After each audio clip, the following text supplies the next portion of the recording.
আগে নিন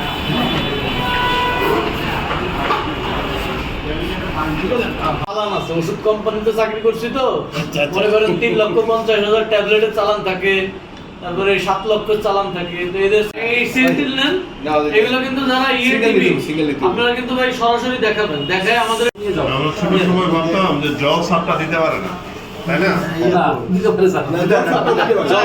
রানীগঞ্জ মডেল থানাধীন ভাংনা মুজিবনগর এলাকায় গোপন সংবাদের ভিত্তিতে অভিযান চালায়।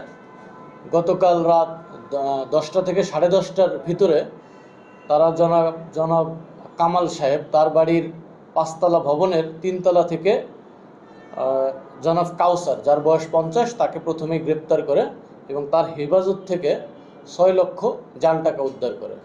এবং সেই সময় তার সাথে থাকা কাউসারের সাথে থাকা কামাল, যার বয়স 51, তাকেও গ্রেপ্তার করে এবং তার কাছে রক্ষিত প্লাস্টিকের ব্যাগ থেকে 2 লক্ষ জাল টাকা জব্দ করা হয়। জাল টাকা জব্দকালীন সময় জাল টাকা ছাপানোর মেশিন, সিল এবং অন্যান্য প্রয়োজনীয় উপকরণও জব্দ করা হয়।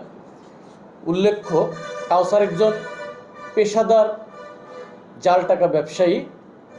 তারা বিভিন্ন ঈদ, পূজা, পার্বণকে লক্ষ্য করে মার্কেটে জাল টাকা তারা ছড়িয়ে দেয়। তো আপনারা অবগত আছেন, সামনে আমাদের ঈদ আছে, কোরবানির ঈদ। এটিতে একটি বাণিজ্যিক পসরা বসে, বাণিজ্যিক টাকা পয়সা অনেক লেনদেন হয়।